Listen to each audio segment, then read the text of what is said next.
Good morning everyone. Kapwa ko Filipino, magbasa na tayo natin yung sariling history book, History of the Filipino People by Agoncillo and Guerrero.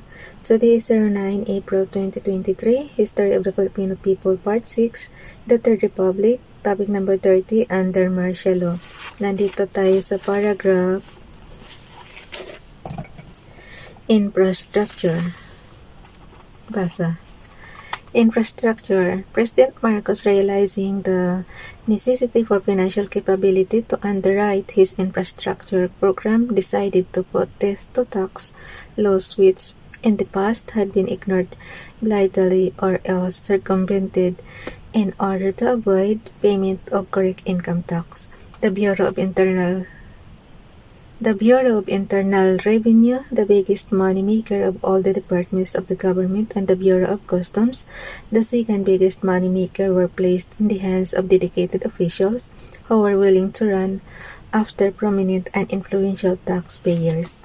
At the same time, President Marcos issued a decree extending tax amnesty to those who deliberately or not failed to pay the correct amount of tax. The campaign to make the Filipinos conscious of their duty to pay correctly the amount they owed the government led to results beyond even the sanguine expectations of the tax collectors. Tax collection rose precipitously to such heights never before known in the country's history. The amount of back taxes paid by The amount of back taxes paid by delinquent taxpayers who took advantage of the tax amnesty was almost $1 billion pesos. Substantial parts of this huge collection were spent in the construction of first-class roads, bridges, highways, irrigation facilities, airfields, improvement of airports, schoo-houses, tenement houses for the poor, improvement. Alam nyo guys, yung itong sinasabi lang tenement houses, nakita nyo yung ano dyan sa pag papunta ka ng kung malapit sa Paranaque, nung araw, yan pala yung pabahay sa mga mahirap. Sa panahon natin ngayon, condo na yan eh. Di ba? Hindi makakalain na yung ganong klaseng bahay is condominium na sa panahon natin. Pero nung araw, ginawa ni President Marcos para lang sa mahihirap oh. Palitin ko ha. Tenement houses for the poor, improvement of Manila's drainage and sewage, hospitals, dispensaries, and home for the aged and lepers, and public buildings to house government offices. At no time in the history of the Philippines have infrastructures been given much importance as during the martial law regime. The shift in foreign policy. As has been noted in a previous chapter, Philippine foreign policy since 1946 had been anchored principally on reliance on the United States, so much so that the late statesman, parliamentarian, poet, and nationalist Claro M. Recto described such a policy as mendicant policy. Recto severely criticized this mendicant policy and pleaded for an independent foreign policy which would do justice to Philippine sovereignty as an independent nation and to Filipino dignity. He pleaded for self-reliance, for it was not merely that an independent country should not stand on its own feet but instead rely almost exclusively on foreign, particularly American aid. Even to the risk to being called communistic or a fellow traveler, Recto, imbued with high ideals and possessed of a seer's insight, fought for the non-recognition of NGO regimes. What is this? Teka muna guys basahin ko mabuti. Pangalan to, baka mamali ako ng pagsabi.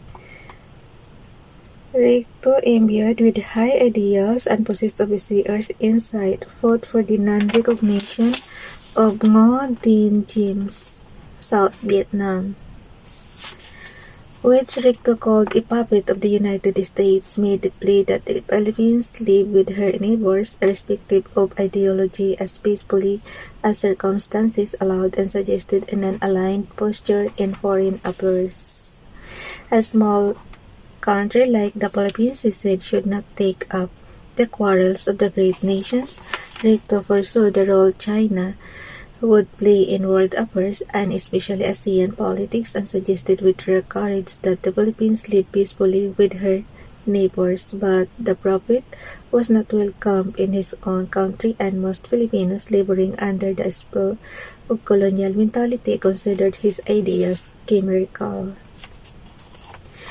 20 or so years later, during the martial law regime, Ricto's ideas to advance for his time became a reality. President Marcos, grasping the significance of the new realities in international politics, initiated the shift in Philippine foreign policy when on May 23, 1975, he delivered a foreign policy speech enumerating 6 guidelines to help the country survive the current security crisis in Asia arising from the American debacle in Vietnam. The guidelines are: number 1, to intensify, along with a broader field, Philippine relations with the members of the Association of Southeast Asian Nations, ASEAN. To pursue more vigorously the establishment of diplomatic relations with the socialist states, particularly with the People's Republic of China and with the Soviet Union. Number 2 yun ha. Ulitin ko ha. Number 2, to pursue more vigorously the establishment of diplomatic relations with the socialist states, particularly with the People's Republic of China and with the Soviet Union. Number 3, to seek closer identification with the Third World, the so-called developing countries of the world. Number 4, to continue relationship with Japan. Number 5, to support the Arab countries in their struggle for a just and enduring peace in the Middle East. And number 6, to find a new basis compatible with the emerging realities in Asia for a continuing healthy relationship with the United States. Maganda to, yung na to ni President Marcos. Yung makipagkaibigan tayo sa neighbor. Yung foreign policy nila nung araw, guys. So, in accordance with these guidelines, the Philippines established diplomatic relations with socialist countries like East Germany, Hungary, Czechoslovakia, Bulgaria in 1973, Jordan in March 1976,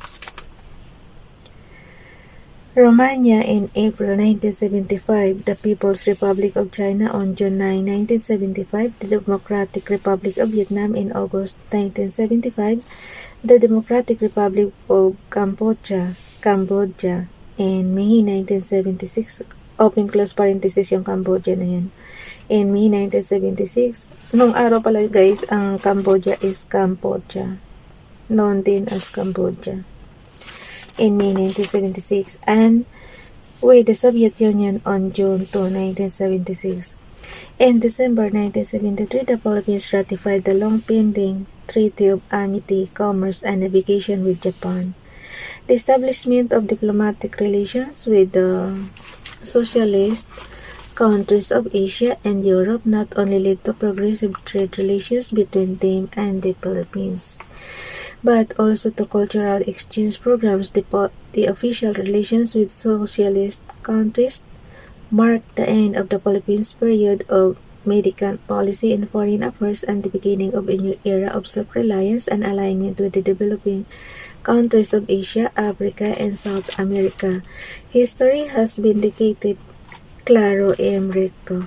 On the other hand, the Philippines is at this writing, December 1976, negotiating with the United States the basis question. The Philippine stand is that the United States should pay rent for the right to use the bases, principally Clark Air Base and the Subic of Olongapo Naval Base. While the United States favors giving economic and military aid to the Philippines in the amount of $1 billion over a period of 5 years, the Philippines want rental fee, not aid, for the use of the bases in the Philippines. The designation of a Filipino commander, iba kasi yung guys, yung aid, kaysa yung rental fee. Dapat naman talaga mag-rent, diba? Wala naman talagang free sa panahon natin ngayon. Okay. While the United States favor giving economic and military aid to the Philippines in the amount of $1 billion over a period of 5 years, the Philippines want rental fee, not aid, for the use of the bases in the Philippines. The designation of a Filipino commander of the base with real powers and authority, the flying of Filipino flag over the bases, and jurisdiction over offenses committed on and off base. The basis question will probably be decided during the term of President Jimmy Carter. Basahin pa ba natin itong Hindi ko alam kung maabot pa ako ng 3 minutes. Okay. Labor and human welfare. The martial law government has given importance to the role of labor in private and government affairs and has, according to a high labor official, metamorphosed it into a major objective of government economic policy. The construction of roads, bridges, airports, and other forms of infrastructures lead to increased employment. In 1975, there were 15.2 million in the labor force, of whom 14.6 million, or 96.2%, were employed, while 576.6 thousand, or 3.8%, were unemployed. On the other hand, unemployment remained at 9.2% of the total labor force. The performance was achieved in spite of the annual average, or okay, mali na naman ako. Kasi ng basa sa ibaba ka agad eh. This performance was achieved in spite of the annual average of from 300,000 to 400,000 increase in the ranks of labor. Magbasa rin kayo guys para masundan nyo ako.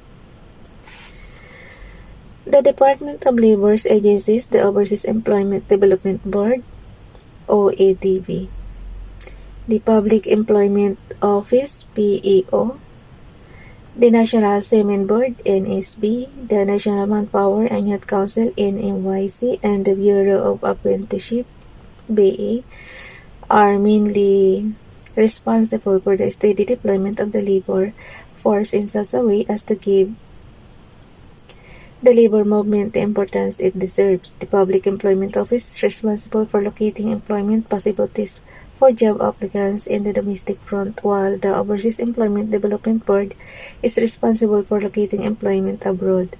In 1975, OEDB, pinaiksi na lang yung Overseas Employment Development Board ha. In 1975, the OEDB and the National Seamen Board successfully located foreign markets for skilled Filipino labor. During the first semester of 1976, the OEDB was responsible for locating labor markets abroad for 8,830 Filipino laborers, technicians. Napakaswerte ng mga naunang OFW guys. 8,000 pa lang sila nung araw. Ngayon, millions na tayo. Okay, during the first semester of 1976, the OEDB was responsible for locating labor markets abroad for 8,830 Filipino laborers, technicians, and professionals. Filipino seamen too are in demand abroad because of the training and adaptability. In 1975, out of 54,487 seamen registered with the NSB, 23,543 were placed in foreign vessels. This figure does not include those directly hired by foreign-owned shipping lines. The effects of this employment abroad are first, the lessening of the number of unemployed in the country. Second, the projection of the good image of the Filipino laborers, technicians, and professionals abroad. And finally, the increase of the government's income made possible through the foreign exchange remittances of the workers and professionals working abroad. On the domestic front, the wages of laborers have been increased to 10 pesos a day in Metro Manila and 9 pesos outside Metro Manila. On the other hand, agricultural workers now receive, as of December 1976, 7 pesos for plantation workers and 6 pesos for non-plantation workers. Owing to the continued spiraling of prices arising from several factors, one of which is the continued rise in the price of oil, the cost of living rose to such an extent as to affect adversely the workers and employees. Realizing the plight of the salaried employees, President Marcos in August 1974 issued a decree compelling employers with a capital outlay of over 1 million pesos to give their employees an allowance of 50 pesos a month, 30 pesos if the capital is not more than 1 million, but more than 100,000, and 15 pesos if the capital is not more than 100,000. Exemption to compulsory payment of allowances are those employees in distress, that is to say, those incurring losses during the last 3 years and which, if compelled to pay allowances, would be forced to close shop or to leave of 50% of the employees. At almost the same time, President Marcos, realizing the crippling effects of inflation, especially on the workers and the low-salaried employed, decreed that business firms must pay their employees a 13-month bonus in order to lighten their burden. Alam nyo guys, up to now, mayroon tayong 13-month pay bonus. Sa panahon pala ni President Marcos yan. Pero may ilang taon na. So, swerte talaga sa pagbigay ng 13-month pay. Malaking tulong kasi yan. In the field of labor relations, the government encouraged the formation of the Trade Unions Congress of the Philippines, TUCP, in December 1975 and recognized it as the restructuring agent of the Philippine labor movement. Some 24 labor federations were grouped under the TUCP with a total membership of about 1 million. The restructuring of the labor movement into one union, one industry policy will, it is hoped, lead to industry-wide collective bargaining. Ito yung may makukuha pag nagbabargain sila, may makukuha kang pera. The economic, bukas na ito guys, yung the economy gains and losses. Bye everyone, God bless.